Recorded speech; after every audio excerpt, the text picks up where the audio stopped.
Hello. Hello. Good to see you. Thank you for doing video. And good morning. It looks like you're at John Jay. Okay. I'm nearby. And there's Xavier. Good morning. Thank you for doing video, as always. Good morning, Nasreen. Thank you for doing video. Good morning. It really does. And good morning, Alexis.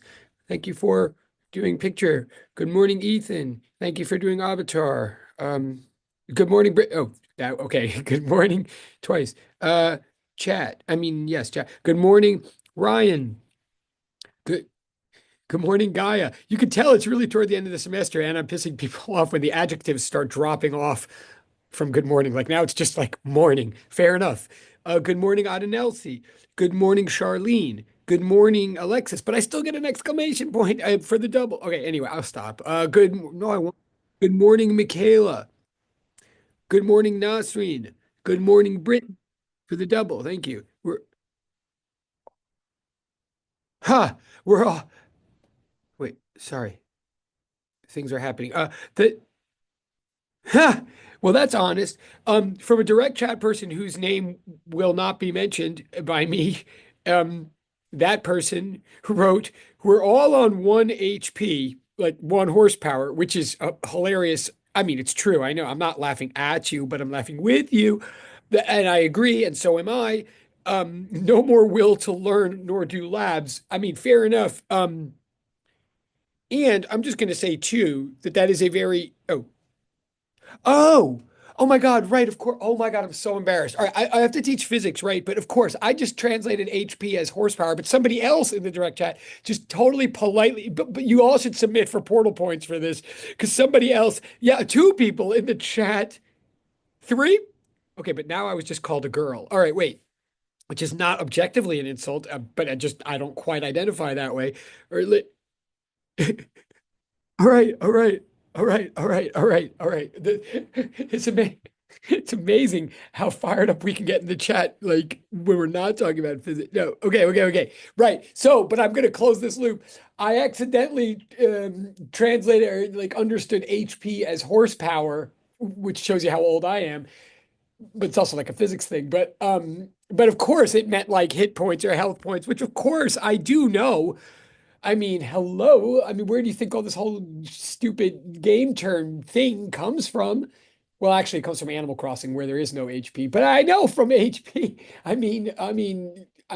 Charizard. Hello. So I should have realized that. I'm sorry. But then I'm also being told to chill. So okay, I'll chill. But no, I appreciate it. Oh yeah, no, I totally. Wait, we're not going to get into this now. Is that not clear? Oh, well, since I'm going to see some of you next semester. Oh, yeah, no, I totally play Pokemon TCG. I mean, for real, like my son and yeah. I love I mean, sometimes I fall behind, like with the new rotation. I'm not fully updated yet with the new rotation. And it's gotten very expensive. But no, I totally play TCG. I think it's a great. Okay, sidebar. We're going to go on now, but even though it has nothing to do with anything to talk about Pokemon, and some people knew obviously it's just totally alienating because like why would you care if you don't care? But I will say that one research project I'm the proudest of and most excited about that's still ongoing. If any of you is going to be around for a number of semesters here, like in doing Prism and stuff, um, I know there's people in the waiting room. We did make a physics TCG as a project, like students and I, like last year, started developing a physics TCG, and we got far enough that it works. Like we have all the rules, we have enough cards that the game works and teaches you. I mean, well, we don't know we haven't done surveys yet and stuff, but it it like helps teach physics. You don't have to know physics to play it. You sort of learn physics by playing. Well, that's the hope anyway. But there's still a way to go. Like it's right now, it's just a deck game, but it's like pre-deck. Like there's not that many cards that exist. So I could still use a ton. If anybody's ever looking for a project down the line, and especially if you're either into gaming or art, like if you're an artist, even if you don't care about gaming, or whatever. I'm just so you know, sidebar, there's this ongoing development of a physics fields TCG that we do here that took a break when I got sick last semester. But is definitely like something I love working on. So those of you who So anyway, whoever just jumped and said like, wait, do I play Pokemon TCG or whatever? Or, or if you play Yu-Gi-Oh or if you play Magic, definitely would love your help like in the future on that. Something just to consider. That's a serious point. Okay, cool, cool. Cool. I'm seeing the chat. Now, again, I'm not trying to be weird. And I know like a lot of people in the room don't care at all, and that's totally fine. So we're going to move back to the, curriculum in a second. But yes, this is a little because you are at that stage. I do know that like people start joining Prism usually like after organic chemistry and stuff. So like, right, if you're looking down the line for projects to work on or this or that, definitely reach out to me. Maybe after the final, after we're done, we have a grade in this course. Reach out to me. And yes, if you're artistic, I mean, we could really use that. Okay, you get the point. You get the point. But cool. Wait.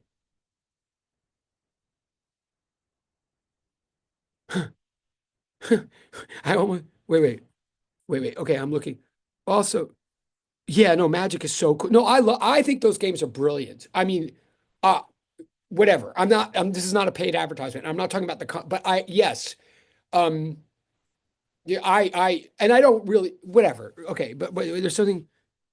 Wow, good to know. Okay, so let's all keep this in mind for later. Again, those of you who don't care, I totally get it. That's fine. But then wait, I will admit too that there's a couple people in the chat that were either making the jokes that are funny or like showing interest in this. And I'm aware, I know who's gotten their exams back and who hasn't. And I'm aware that a couple people in the chat, for example, I know you still haven't gotten your exam back yet. And I just want to like acknowledge like the fact that you're even sitting here in this class and being cool and being engaged when you could just be being frustrated and like it's noted and appreciated that you're maintaining this positive attitude even while like you're still waiting for information. I totally seriously, I appreciate and get that, and I will chill. I'll go back to the physics in a second, but there's a lot going on in the chat. So, um, someone's saying it's more likely than I think to mention Magic the Gathering in a physics class. I think I get that. I mean, I'm glad to hear it. Do you like, oh, but then there's like a serious question. Do you like solve a physics problem mid-game? Oh, no. Oh, wait. Okay. That's a really good question too. And this gets into like my larger like outside life or research, not my outside, like what I think of as physics research or like whatever I do when I'm not teaching or something. Like my attitude toward all of this that especially as you guys are like applying to graduate school and stuff, like come talk to me. Like no, like in the game, in the card, so it's a card game. It's a card game. Like Pokemon or like Yu-Gi-Oh or something. But no, you don't solve any problems. You don't solve problems during the game or something. It's just that the way the cards are structured, like I don't want to like as to what one the mechanics of the cards, like what one card does to another, is based on physics laws. Like the rules of the game are like adaptations of physics laws. So you don't need to know the physics laws to play the game.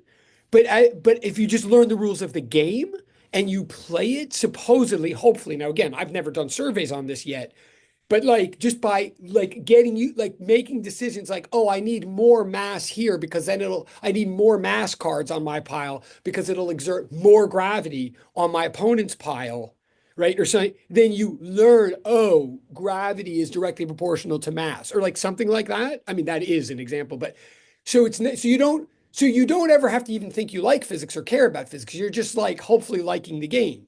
But the game is like a metaphor or like a model of how like certain things in the universe work. So then ideally, the better you get at the game, the more you've sort of accidentally learned physics. That's the idea. And you don't have to solve problems or anything like that in the game. You do have to do math as you go. I mean, you have to do arithmetic, like add up points and subtract and stuff, but you have to do that, in all of these kind of card games. Which is also why I'm a big fan of them. Like, okay, last point on this, for what it's worth, one of the reasons I love these kind of games, these TCG games or whatever. Like my 10-year, I have two sons, and the 10-year-old son, I literally learned how to read and how to do math from playing these card games. Like it was his school. I mean, uh, I firmly believe that he learned to read because of these cards, and get fast at arithmetic because of the cards. Like I just, I believe that. I mean, I can't prove it, but, um, Anyway, because he wanted, and he didn't want to learn to like he didn't. You get my point. All right. Anyway, so all right. So. Oh, cool. No, I appreciate the attitude. Okay, I'm totally, but I know. Oh, yeah. Wait. No, I've been saying that. Oh God, I shouldn't have said that. Yes, some people do. It's not personal. I'm just scattershotting. So I keep going, like I keep doing a couple exams every day, like across all my classes. So some people have gotten them. Oh, in this class, not that many. I'm sorry. In this class, not that many, but some, yeah. But they're just coming and coming. I'm sorry, it's not personal, but it's just a way of me indicating like they're coming. It's not like I forgot them or walked away from the pile. Like they're just coming really slowly, like dribbling one at a time or two at a time or whatever. But okay, I won't, we're gonna get back to class. But yes, here's an official announcement, just as long to justify this time. Yes, yes. Once you're doing Prism, I mean, if you get accepted to Prism or if you already are or blah, blah, blah. Yes, I am an official mentor. I mean, my research is very weird. I mean, it's like very gamey. Like, it's either you either love it or it doesn't seem like real science. Like for a lot of people, it does not seem like real science. Totally, whatever. It's very specific. Um, but I am official, yes. So if you get into Prism, you can and should come to me to see if I have room or if it's a good time for both of us to work together. This is to everybody. If you're interested when that time comes, you should come to me. It doesn't mean it's a guarantee that we'll be a match for each other, but absolutely consider it. And conversely, a strategy for all of you. Okay, for all of you, double strategy. One, oh, I do encourage, do get involved in things like Prism or lab teching or things like this. Like, I mean, you don't need me to tell you that, but it makes the secret is the things that will make the biggest difference in your life, I believe. The things that will lead to the greatest outcomes down the line in your academic or professional or to whatever life, often the things that have the biggest impact are the things that you can't quite figure out at first how or why they would have impact. Do you see, like when you just do things for the sake of doing them and doing them well and getting involved, it leads to stuff. If you only do things where you're like, this will lead to that, and that will get me this, and then I will, that in my personal philosophy or my personal experience, that's a mistake. That's where we get into trouble. If we only do things where we're like, I mean, that doesn't mean just some of our things aren't like that, but like anyway, so things like Prism or lab teching, even if you don't know the immediate obvious benefit of it, well, that's kind of why they're like, then people remember you, then people come back and offer you a job that you didn't even know that you had made an impression on them or things like that. Um, so definitely do those things. And yes, if you're trying to apply to Prism, because I think it sort of is that time for many of you, a secret strategy there is it helps to already have your mentor in mind. I don't remember if they always tell you this or not, but technically the procedure is you get into Prism and then you find a mentor. But the fact is, if you apply to Prism saying Dr. Lisette Cruzada has already, as an example, like has already agreed to work with me or has already agreed to take me on in her project. If you put that in the application, that sort of end runs a lot of things. So that doesn't mean I'm guaranteeing you any of you anything, but I am saying, sure, talk to me before you even know whether you're in Prism. And if we do think we have a match, then yeah, I'll vouch for you and say, yeah, I'm already willing to work with this person. And that's a better strategic. So it doesn't have to be me. I'm saying this doesn't have to be, but whoever you're connected with, seek them out before you even get into Prism if you're thinking about it. And that you get my point? Okay. That's how. Oh, cool. All right. Well, there you go. So you're seeing. Oh, great. Okay. This is great. Yeah, yeah. Okay. I'm seeing the chat. I'm going to move on because I know I'm frustrating some people who like just want to do the. But yes, this is awesome what people are saying about art and what people are saying about medicine. And yeah, you got it. I mean, you already applied. Great. Good. Just do what you love, people. I mean, that's my. If you do something you love, you'll be able to last a lot longer and go a lot deeper than if you just try to do things that you think are going to turn into things because it never did. Because then the next thing will turn into the next thing. And then you get my point. All right, let's do some physics. Um, okay. okay, here's what we're going to do for physics to get really concrete. Like we're the concept now, the concept on the table is work as it work, physics work, which we established yesterday is the integral of the dot product of force with displacement. That integral that we were like developing yesterday, see, it now starts to get calculusy, right? That integral that we were developing yesterday, the integral of a dot product, that technically, whenever you have the integral of a dot product, if well, please write this down. I'm just going to say this before I rabbit hole. Whenever we have an integral of a dot product and that integration variable is a length element, like an element of space, like dx, like a step along the x-axis of space, or dy, a step along the y-axis of space, like as opposed to dt, like as opposed to an element of time, right? Whenever you have an integral of a dot product for which the integration variable is a space variable, then the whole integral is called a path integral. Okay. If I have a chance, I'll write that down again, but I'm trying to get myself so write that down. So we're saying, in other words, that work is defined in physics to be the path integral of force, i.e., the accumulated effect of force throughout some path, through some one-dimensional region of space. That's what work is, right? Now, what we very quickly concluded at the end of at the end of last class. So the left side of that top equation is the work integral, the work from one point in space to another point in space. What we concluded at the very end of Monday is that when you do work, when one system does work on another, it changes the 1/2 mv squared of the other. Okay, so I'm going to try to like break this down a little bit for a few minutes. And then I want to turn directly to the homework and, solve problems with you or show you how to solve problems so that it's concrete. But, oh, wait.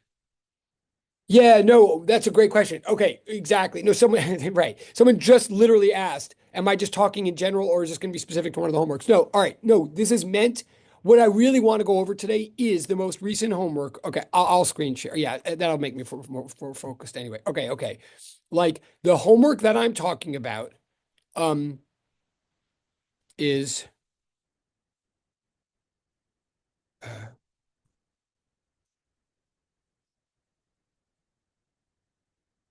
this. This is homework. I can't see. Oh, I don't even homework. Is this homework? What this homework is it? Homework 8? I can't even remember. I'm sorry. Uh, homework 9. Homework 9. Okay, I'm talking about this homework. My goal. I mean, maybe I'll stop talking and get to it. But my goal here today is to either answer directly any direct questions that anybody has about any of these examples, which I will, any of these problems. If anybody has a specific question about any of these problems, I'll directly answer it, as though it were recitation or whatever right now. Or if no one has any specific questions, what I'm literally going to do is just walk through the biggest, longest, last one on the theory that, like, if we can all understand that, then presumably we can understand the things before. Because I know there was like a lot of hints and answers throughout this homework. So basically, in a minute, I'm going to skip. So this is the homework I'm talking about, this one. And I'm going to skip right to the last problem and talk it through, unless anybody wants to stop me first, which is fine, and ask any questions about any of these prior. So in fact, yeah. So I'm going to give a little discussion about what this 1/2 mv squared and everything, but it probably is better just in the context of the examples. So does anybody? Oh, so there's chat. Okay, hold on. Okay. So one person in the chat. No, yeah, it was a totally fair question. Right, right. It wasn't random. No, and I do that. I mean, no, yeah. So yes, we're talking about this homework here. Um, and one person in the chat has just said that the last one is the one that they wanted to see. That's helpful. I mean, that makes me feel better. But I don't, that's not meant to be peer pressure. Like seriously. I mean, I hate when this happens to me. If anybody wants to see something, I'm not saying they're all jokes or something. If anybody wants to see anything from one, two, or three, please let me know like now. Um,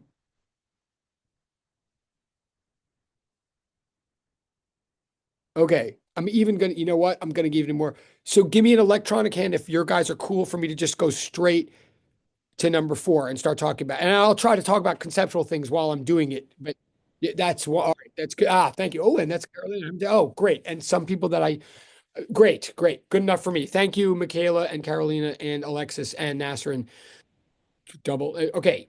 Perfect. All right. So I'm going to go over number four. Okay. And bear with me. I'm going to switch my, I'm going to switch my,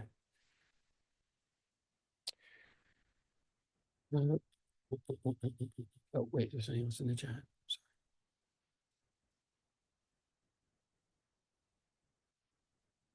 I mean, or the one that says network. Oh, the very last one. Okay. Oh, well, okay. Well, I'll get to that. I got you. I got you. Okay. Okay.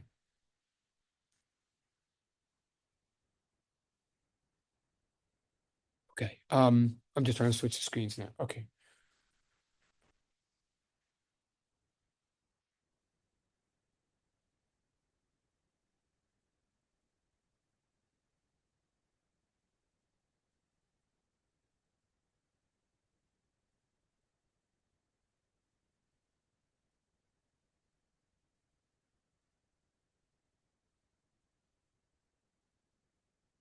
Okay.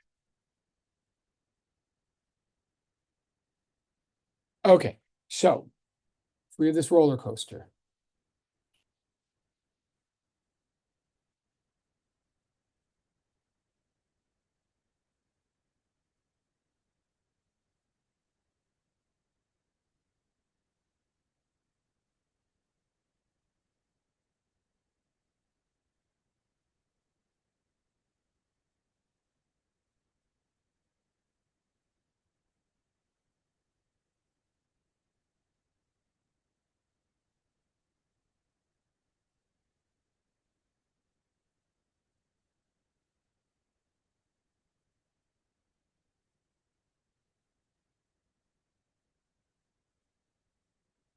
Okay. Calculate the work done by gravity on the car as it ascends from A to B. Okay. That's a good starter question, actually. I mean, okay. Well, all right. So we want to know the work.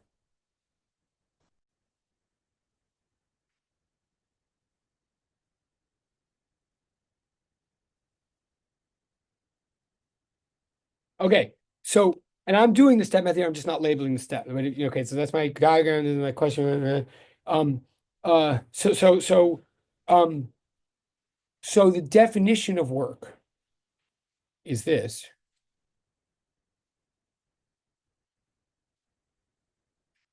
right? It's the integral of force with respect to displacement. Okay. So we just go step by step.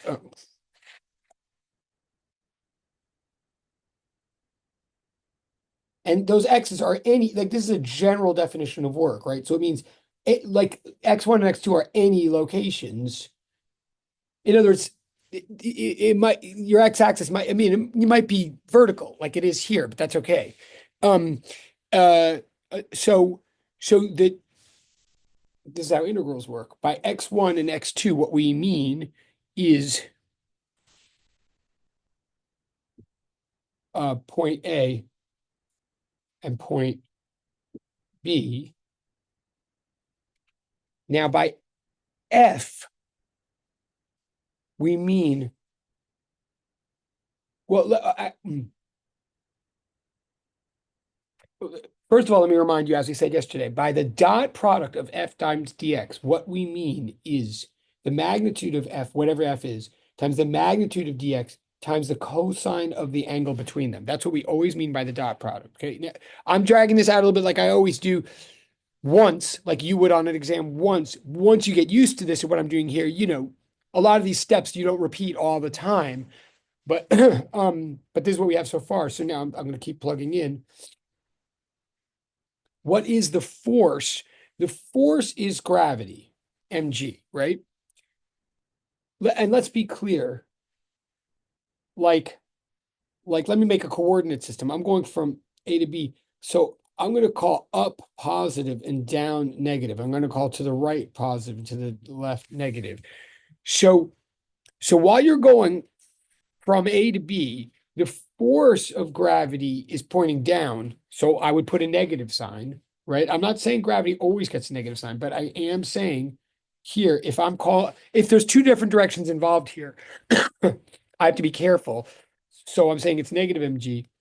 Now, dx like really means like a step in the, how can I put this? Well, I'll leave it as dx. Dx is the direction you're moving. But then the issue is cosine theta. Okay, we have to talk about this for a moment. Cosine theta means the angle between the vectors, right? And that angle seems to be changing a lot through the hill, right? I mean, it's almost like when so this is what's intimidating at first. When you're going up this hill, you're kind of like going on an inclined plane, right? And in fact, but you're going on a smooth, like a rounded inclined plane, a curvy inclined plane. So it's like an inclined plane where the angle seems to be possibly changing a lot. That is the case. But so let's just zoom in for a minute at any given moment on what's going on.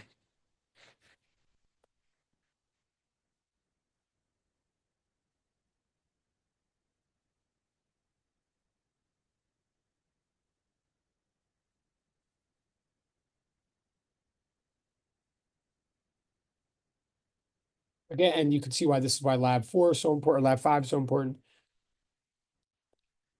At any given moment, we're on like an angle. And well, I'm sorry. And we're going up like this, but gravity's pointing down. So at any given moment, there's a force of, well, let's be really specific.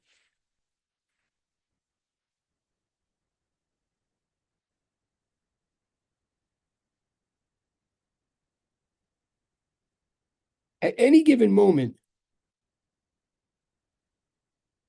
you know from the lab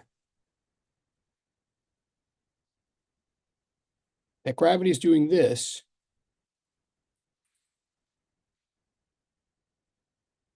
while you're moving along that, um, while you're moving along that same axis as mg sine theta, right? So if what I'm trying to say is, the whole thing of the dot product asks you to only multiply components of force and displacement that are parallel with each other, right? So either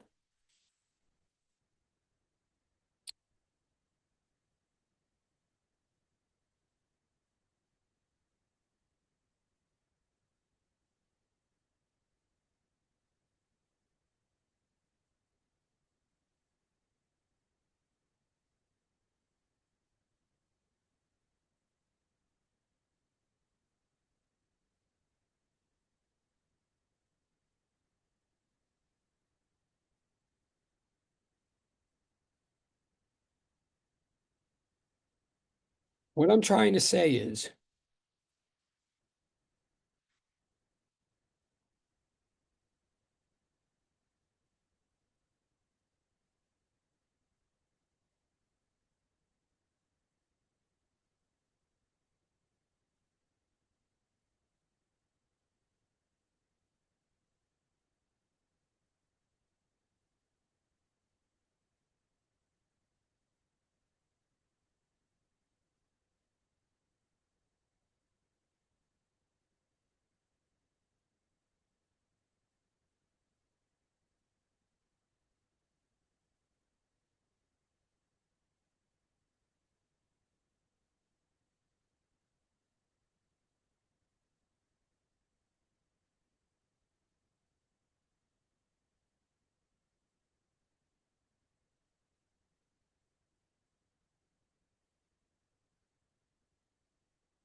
I'll do one option at a time. I'm sorry, I'm getting myself like one option. I'm making this more complicated than it needs to be. I'm saying we can't, like the work done by gravity is not the force of gravity mg times the displacement dx. That's not the complete expression. The whole point of the cosine theta is it's saying you should multiply the force times the displacement times the cosine of the angle between them times the cosine of the angle between them because you're only looking for the extent to which the parallel component of force is contributing to displacement, or the parallel component of displacement is being affected by force. So, sorry, I'm overcomplicating this. When we say cosine theta, we mean the angle between the displacement and the gravity itself. That angle That angle is the complement of this angle here on the page. I'm really making this more complicated than this. Okay, it's all true what I just said, but I'm sure I'm losing people. Forgive me. Look at this. Just look at this. Sorry.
Okay, here's what I'm trying to say. Sorry, I just made it more complicated. That I mean, you can discard the last page. I'm saying we, we are not supposed to multiply all of mg by all of dx because mg does not point in the same direction as dx. We only want to multiply the, the component of mg that's parallel to dx or the component of dx that's parallel to mg. Same thing. So that I think that latter way is the easier way to think about it. Like we know the thing is moving up on an incline dx in the direction of dx, we know that the component of gravity that's along that incline is mg sine theta dx, is mg sine theta.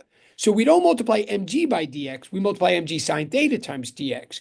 I could leave it like that, except, of course, there's no theta given in this whole situation, right? And um and and and there's no dx given in this situation. Like all they're telling me is how much higher the object got from one place to the other. How can I deal with that? Well, the reason that they're only telling me how much higher the object got from point B to point A, like the reason that that's like the only thing I know is that um the reason is that since gravity only pulls down, if we're going to multiply gravity by only the component of displacement that's parallel to down, then only the downward component of displacement, call it h, could possibly matter, right? When I back, and I can see that in the math right here, when I back up and say mg sine theta times dx is what I'm looking for, but I don't know what sine theta is or dx, I realize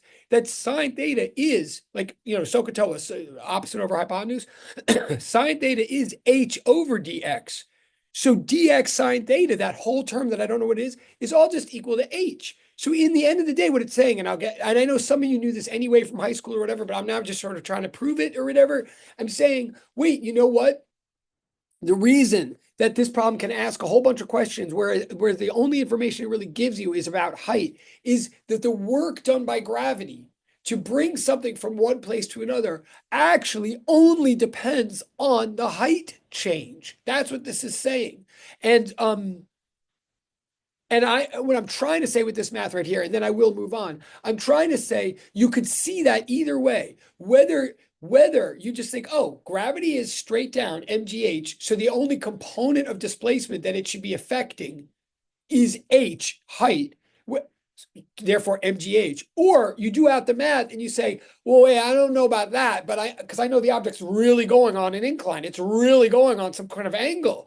Well, then you would only multiply the component of gravity that is affected by that angle, mg sine theta. But when you multiply those two together, you get mgh, same thing. So the truism for this that we need for like all the rest of the sheet, what we're really saying is at the end of the day, in general, then, the work done by gravity to displace an object from one height h, or say like h1, to another h2 is simply plus or minus mgh2 minus mgh1.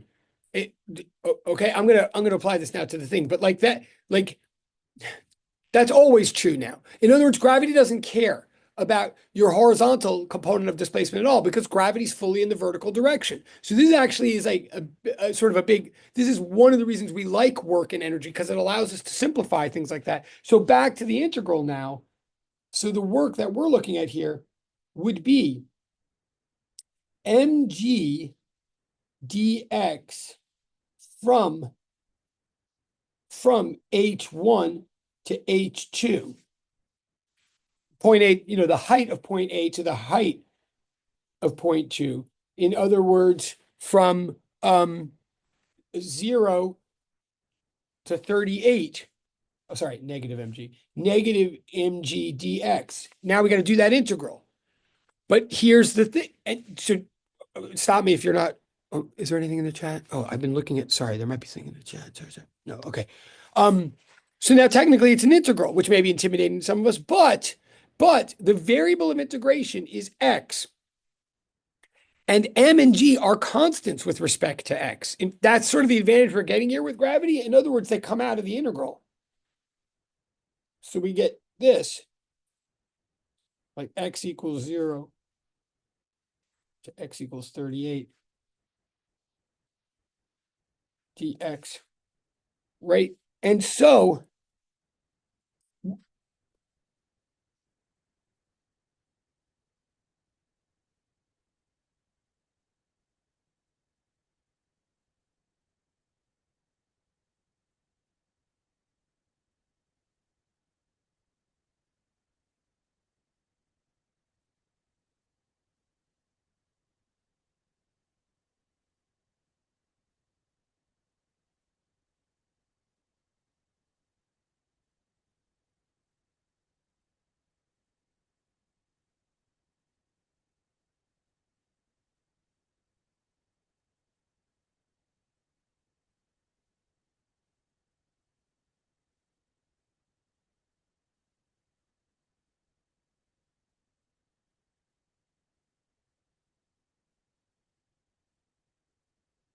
okay, I made a mess of that, but here's my ultimate. First of all, I believe the answer is, let me make it big.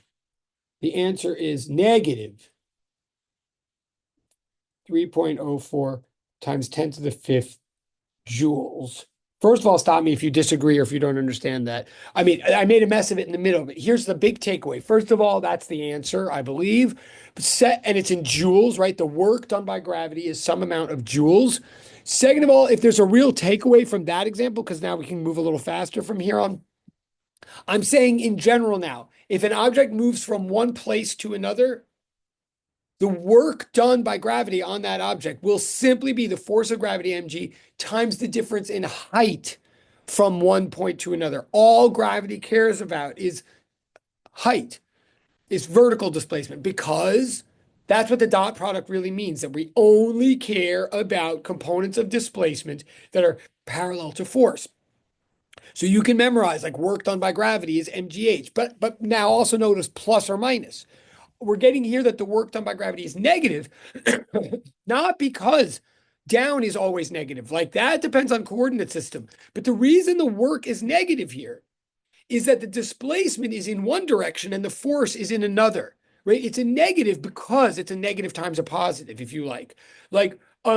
So gravity is working against the motion of the block or of the car or whatever, the roller coaster. Okay. I'm going to move on because I know that was a drag, but stop me if that. So, but that's the answer, I think. Or does anybody agree with that answer, by the way? Because I know a lot of you just got it. Sorry. Okay, yeah, yeah.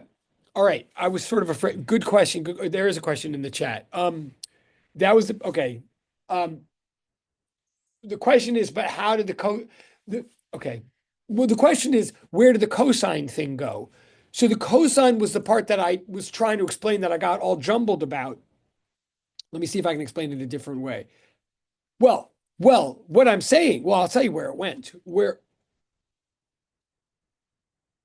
Okay, here's my fastest answer to that. You see right here on this page where technically, so I have a two-part answer. I have mg sine theta dx. Like there is a trigonometric function in there. There is, but then it seems to disappear because I rewrite, because it's sine of theta. And just, I know it says sine. I'll address that in a minute, but just don't worry. Like, trust me for a second that it's okay that it says sine, not cosine, but there's a trigonometric function right there.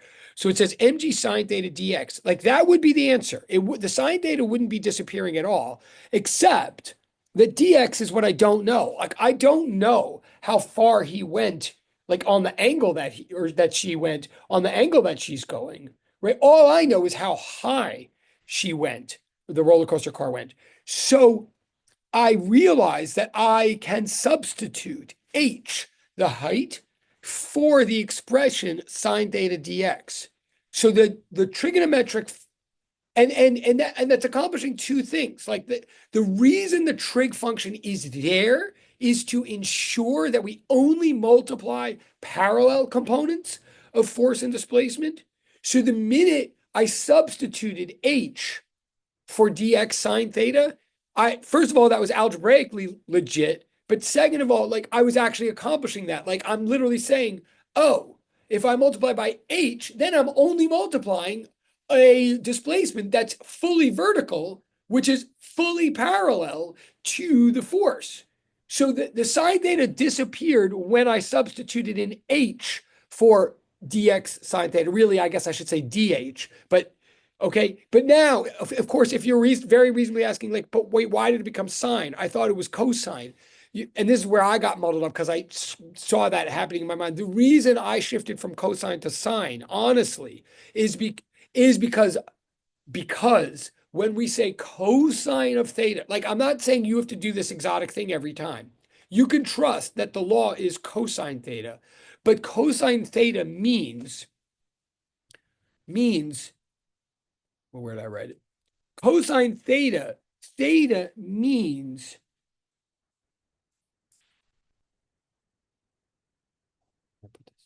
it means this angle here.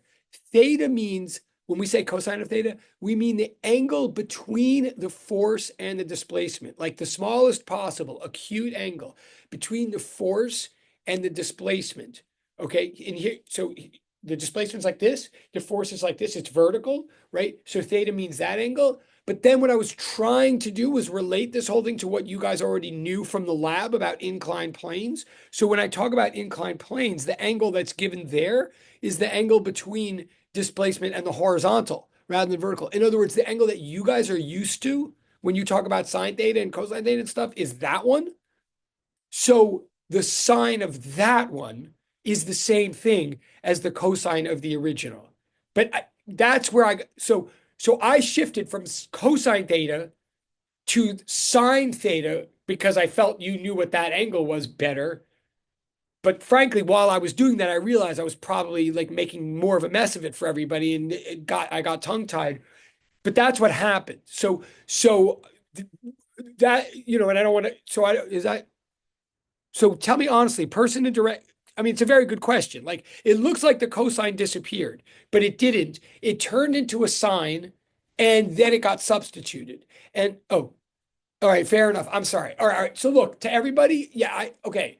I mean, everything I'm saying is true if it makes sense, but it's not very helpful. So what I'm saying to everybody, at the end of the day, what the cosine means when the dot product means when we say that work is the force dotted with displacement, what we're saying is you don't just multiply any random force with any random displacement. We're saying we only care about any aspect of the force that's actually contributing to the displacement. We only care about components of force and displacement that are parallel to each other. But since gravity we always know is fully vertical, then gravity always only cares about vertical displacement. The takeaway, I mean, you can reset your brain again, and I'll move. The takeaway is that the work done by gravity always is plus or minus mgh, like always from now on. Because gravity, mg is purely vertical, h is purely vertical. End of story. End of that story. All right, I'm gonna go. All right, but I do appreciate that question because I knew that I was. I mean, you're totally right to ask. Okay, but so I think that's. But can anybody else just confirm or deny who's done this? Is anybody who's done this homework either got? I'm not asking who's done the homework, but just if you did it, did you get that answer or something close to that answer? I mean, can anybody could? Or if not, then I guess I am doing something that's helping people. I mean, well, all right, I'm just going to go. Is there anybody or anybody that didn't get that answer, got something else, but now sees like, oh no, this is where I made a mistake. Now I see. Well, I guess I'm just going to go on.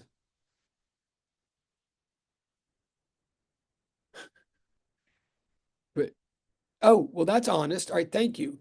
You got something else.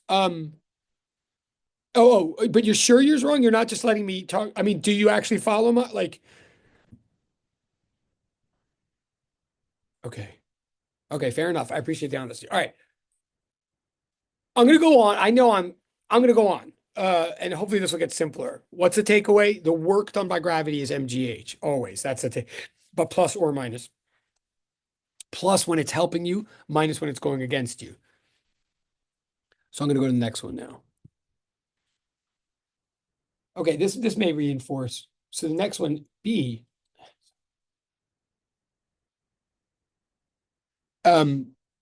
What's the work done by the normal force from the track as the car descends from B to D? Okay, the answer to this,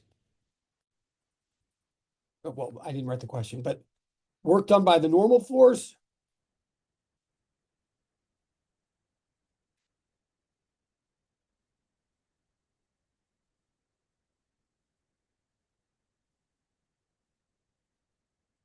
is zero.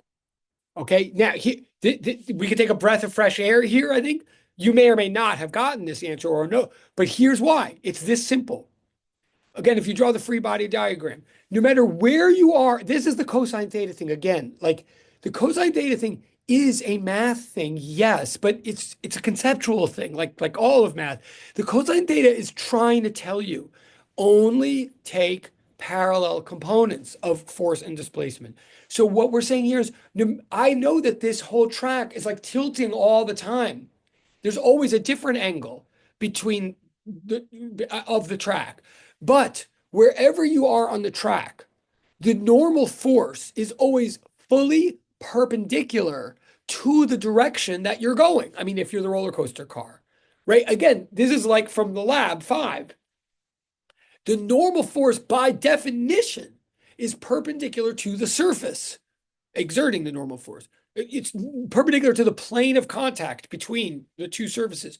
So wherever you are on this track, you're going in some direction and the normal force is at 90 degrees to that. So that means the normal force is always a force. It's always in the free body diagram. It's always affecting things, some kind of things like, for example, if the track is rough, the normal force would be affecting friction. But what it's not doing, directly speaking, is ever doing any work on the car. Okay, in other words, the normal force is always perpendicular to the displacement. Do you, I'm going to go, so it's zero, always. Does that mean normal force never does any work in life? No, but it does mean that anything that's perpendicular to you, I mean, it doesn't mean that, it just means perpendicularity always. Another quick example, just so you can know that you're following what I'm saying, because everything we're doing right now is sort of like where physics 204 picks up for what it's worth. Like you're sort of getting a jump start on 204 with knowing these things, and you'll need them in 204. But I'll tell you, like the second lab in 204, you do a pendulum, and I'm not trying to get all into a rabbit hole, but just like if you're following the logic of what I'm saying, you'll realize that in a pendulum, if something's going back and forth on a string, at any given moment, the string of the pendulum is doing stuff, like it's exerting a force, it's in a free body diagram, but the string of a pendulum is never doing any work because the string is always perpendicular to the motion of the ball in a pendulum. I'm just saying that's an analogy to this right here, if it helps or not. That so whatever is perpendicular to motion does not do work. It does things, but it doesn't do work. Okay, so that's that. So zero is the answer for B. C, okay. Now calculate the KE of the car at point A. Um, okay, I'm looking at the chat again. Sorry. Just again, raise your hand if you're sort of with me again now. Like, are we together more, or if this is like at all useful? Or just raise your electronic hand. Thank you. I love this class so much. Can't wait to see you next semester. Okay.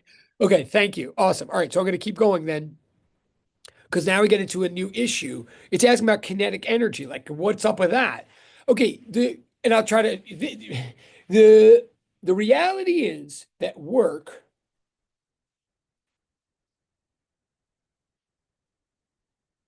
changes a quantity of 1/2 mv squared and a quantity that we then start calling kinetic energy. Let me back that in technically, this is what we established at the end of last class, but we did it very fast and it's a weird point. So let me try to like, so I mean, equation wise, equation wise, that's the equation, but here's the concept. Work is how much force you exert on something through a displacement, right? That's like the definition of work. That's a triple equal sign. But who cares? Like, why do we care about work? Well, it turns out we did the algebra Monday to show that when you do work on an object, on another system, on a car, on a box, whatever, when you push a box through a distance, the algebra says that you change its 1/2 mv squared. Let me be very clear about this.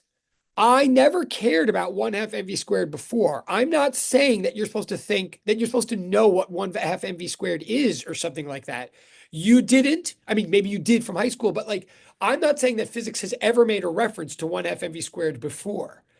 I'm saying it turns out just the math forces me to care about this combination of measurements, mass, and the square of the speed. The math just says that if I had a block and I measured its mass at some moment, like the block is moving along or it's sitting still or whatever, the block is doing something, or this roller coaster car is like doing something, and at some moment I measure its mass and I measure its speed and I square the speed, multiply the two together, and then divide the whole thing by two, like which I would never think to do, right? But apparently, if I do that, if I write down that whole product, 1/2 the mass times the square of the speed, I like write that down, right? And then someone comes along and does work on the block, like they exert a force, or the roller coaster, gravity comes along and exerts a force on the roller coaster thing throughout a displacement h, right? when I, if you were to, if after that work was done, if you were then to stop and write down again, okay, what's the mass of this object? Okay, that hasn't changed. That's the same. Oh, what's the speed of the object? Oh, it's different now. Oh, square the speed, multiply the two together, divide by two. If you were to compare those two numbers, if you were to compare the one half and the one half the mass times the square speed before work was done, and then to how much the one half the mv squared was after the work was done, weirdly, you'd find out that the difference in those two one half mv squareds is exactly the same number of joules as the amount of work that was done, the amount of force times displacement. Like, I'm not saying that that's obvious. I'm not even saying that that's like logical. I'm just saying apparently the math says it's true. That the math says that what happens when you push something through a distance is you change, like, of course you change its speed, but how do you change its speed? Well, it's not so simple as like if you do 2 joules of work on it, you change it by 2 meters per second of speed. Like that would be very simple and nice, but it's not true. And furthermore, it really couldn't be true because joules and meters per second are not the same units. But what does turn out to be true is the amount that you change the speed by can be seen through this 1 half mv squared lens. So 1 half mv squared is just a combination of measurements that happens to like be trackable and change in a very precise, predictable way when we do work on an object. So from here on in physics, we give that whole package a name. The whole thing, the 1 half mv squared of an object or a system at any given moment, we call the kinetic energy of it. I mean, we could have called it the half mass square speed, but we don't. We call it the kinetic energy. And what we say from now on, what we realize from now on, from the math that we did on Monday, we're saying from now on, the work, well, really the network, sorry.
We're literally saying, oh, if you do 3 joules of positive work on a block, its kinetic energy, it's 1 half mv squared, will go up by 3 joules. By the way, if you check the units on your own, 1 mv squared, like mass is in kilograms, v squared is in meters squared per second squared. Well, a kilogram times a meters per second squared times a meter is a Newton times a meter. I mean, I said that fast, but I'm saying the units work out like as they would have to. So I'm saying if you do 3 joules of positive work on a system, you will increase its 1 half mv squared, or its kinetic energy by exactly 3 joules. If you do 3 joules of negative work on a system, you will decrease.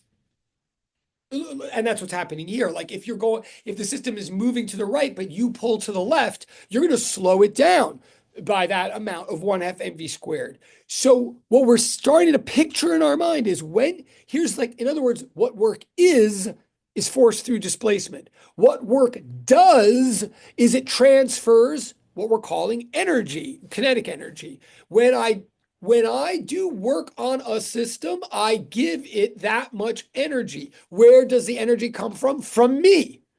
Right? I mean, of course, this is all like familiar from chemistry and stuff like that, but this is like where it's coming from in the mechanical context of physics. If so, to do work to do work is a transaction, is to perform a transaction, is to pass energy from the worker to the workee. And Newton's third law and all that still applies. So you can always look at it either way. Like if I'm doing positive work on you, I'm giving you energy. Well, you're doing negative work on me, you're taking away my energy. I'm right. Like I'm speeding you up, you're slowing me down. Um, the only question, so I'm going to go back to this. I know we have 14 minutes. Yeah, 14 minutes. I'm going to go back and get an answer in a second, but let me just complete this thought loop now then. So what I'm saying to you is work changes the 1 FMV squared of a system. That's just a mathematical truth. So we now give an English name to that math combination. The 1 FMV squared we call kinetic energy from now on. So when you do work on a system, you transfer 1 FMV. When you do positive work on a system, you transfer 1 FMV squared. You transfer kinetic energy to it. The one question that remains to be asked is, okay, fine, but like, what is kinetic energy then? Like, what? I mean, you could have just called it square speed, but you're calling kinetic energy. That seems to connote something. Yes. What is kinetic energy?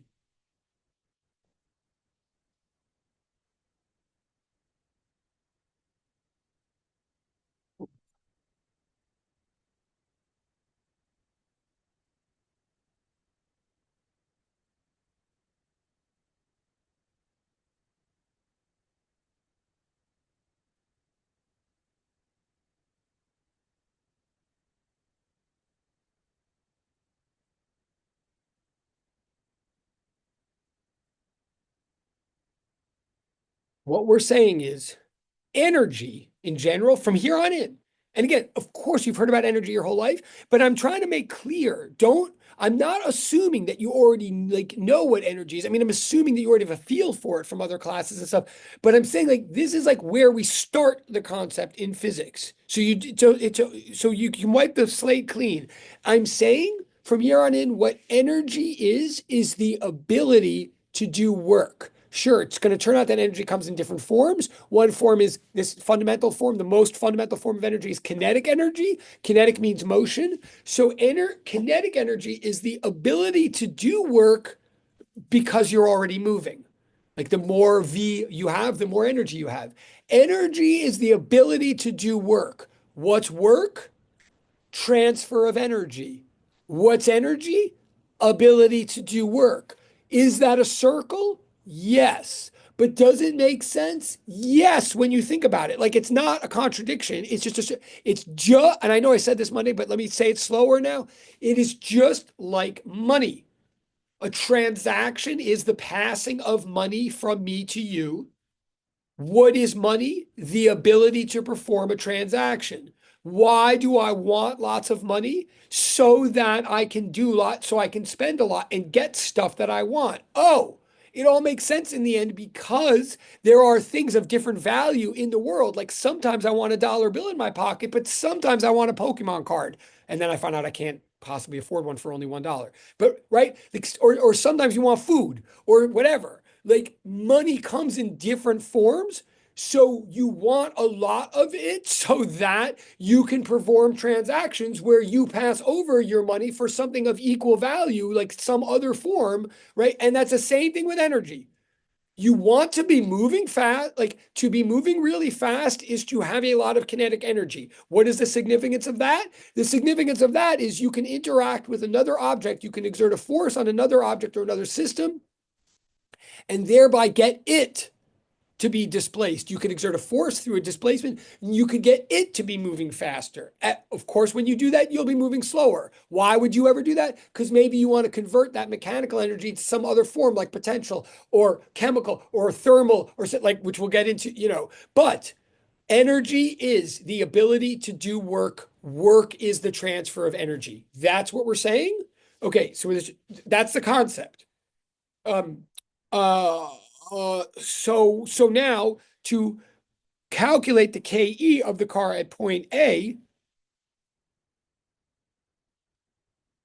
well, so for all of that, okay, C is not. So C says, so that's the explanation of what KE is. But part C says, what is KE at point A? Well, the definition of KE is 1 FMV squared, right? And we're told in the problem that at point A, the thing is at rest. obviously I'm doing this quickly. So here, KE equals 1/2 800 times 0 squared, right? So KE equals 0 joules at point A. Okay, so it's that simple. Oh, so now I'm going to break my promise because I'm not going to get to the one that somebody asked about in direct chat, but I will get to it, but I guess not right now. Calculate the KE of the car at point B. Well, again, that's a plug-in. So KE at point B, KE equals 1/2 MV squared. So KE is always 1/2 MV squared in this class. So 800, and the speed is 2. So 400 times 4, so 1600. So that's the answer for that, right? Okay. E, what's the net work done by on the car as it rises from point A to point B? Well, it says friction is negligible. So the only work being done on this car is, I mean, there's only is the work done by gravity, which we already computed. So the net work done by the car, the net, I'm going a little fast here. I'm just giving answers at this point, I guess. But the net work done by the car is what we already.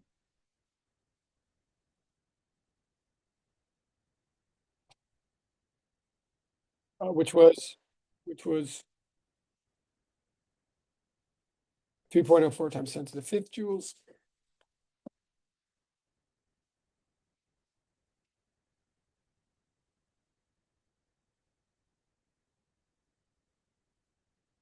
And the reason I asked that is because it's net work. Oh, okay, that's sort of a zero. The engine does not do work. The engine does not exert an external force. Engine, there's a whole other discussion, but you can't put an engine in a free body diagram. What is the engine? Well, I'm not going to get into that discussion right now, but the engine is inside the car. I'm not saying it doesn't do things, but it's not a force acting on the car. Um,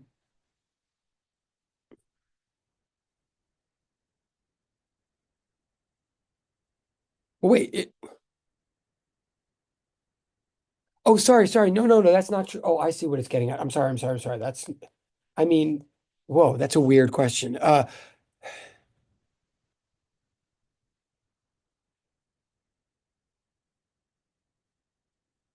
Okay, sorry. It's 11:58. I'm going a little too fast. I see what this problem is getting at. Um,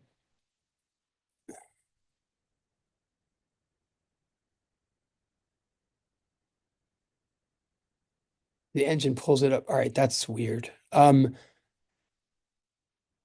Okay. Well, what it's getting at is,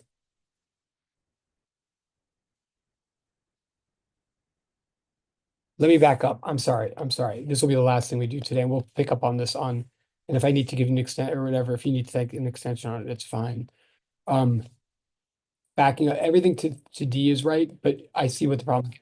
E. Boy, today is quite a day. E, the network done on the car, here's what it's asking there.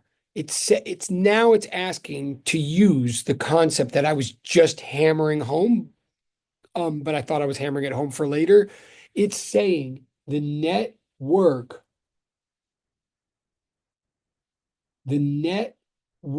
done on a system is always the change in kinetic energy of that system. And this system went from 0 joules of kinetic energy to 1600 joules.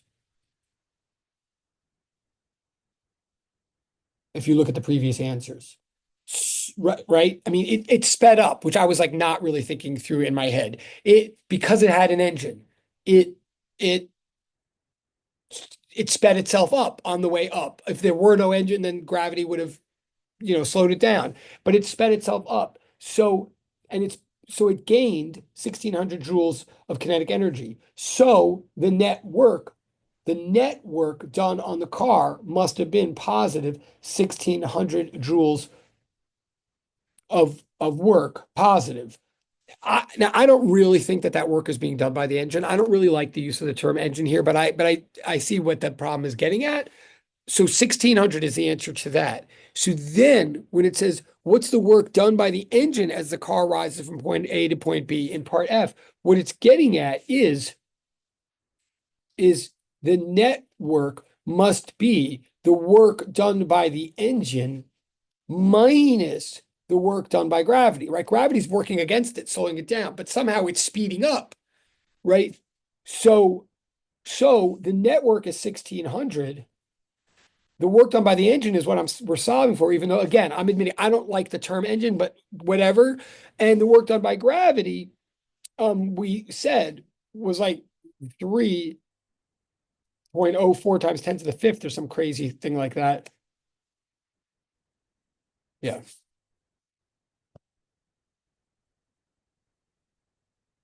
I'll just call. Right. So if you subtract from both sides,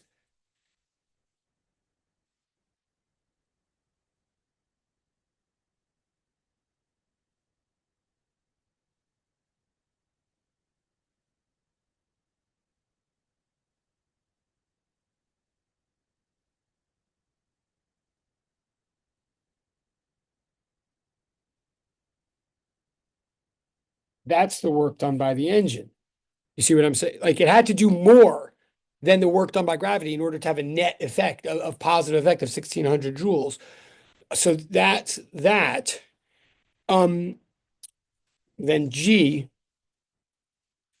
calculate the work done by gravity on the car as it descends from B to D. So, okay, so now there's no engine, thank God.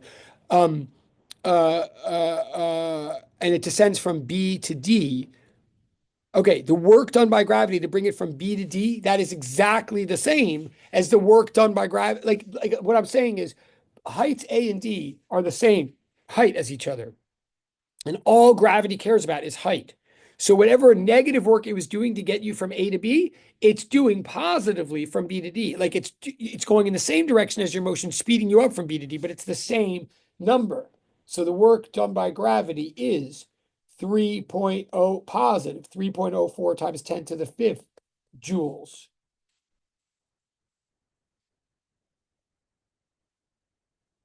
as it goes down.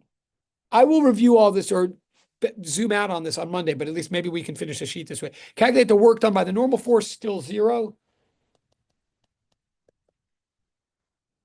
I calculate the final KE and the final velocity of the car when it reaches point D. Okay,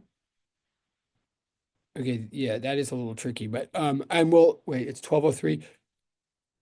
Okay, we'll do the final KE and the final velocity of the car when it reaches point D. Um, well, the net work, like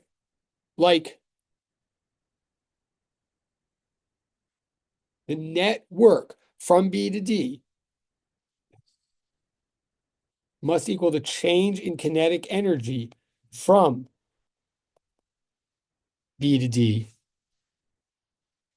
So the network we just said is 3.04 times 10 to the fifth joules.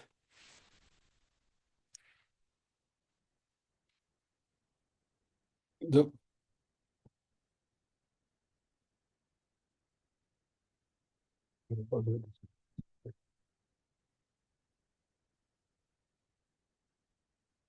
I'm going to end on F. We'll pick up on G on Monday. It's 1204.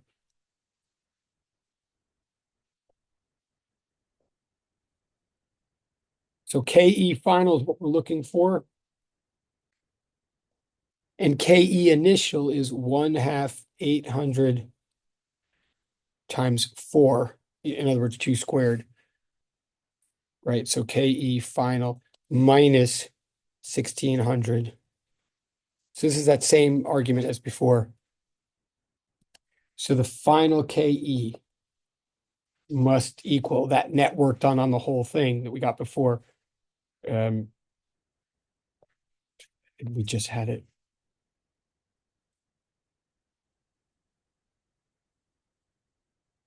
But 30, yeah.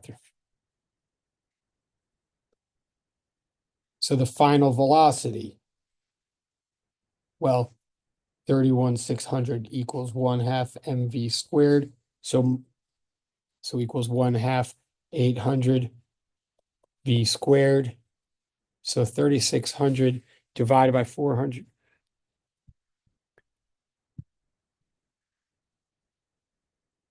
And we're ending here. We're done. Okay. If you have to go, go. I'm just gonna get this answer and then we're gone. Thank you for being so patient today. I know today was a mess. Uh, but we'll just get this answer and be done with it. 79 equals V squared. So V equals the square root of 70.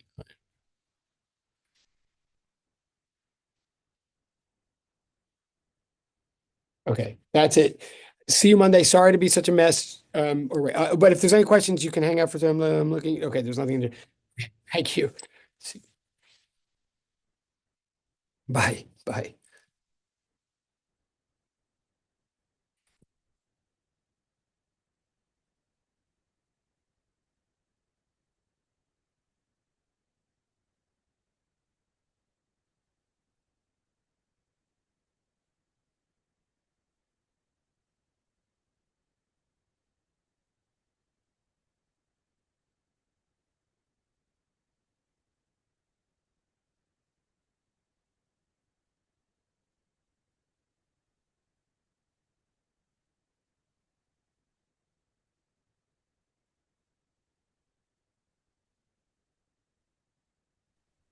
Hey, Professor. So I had a question.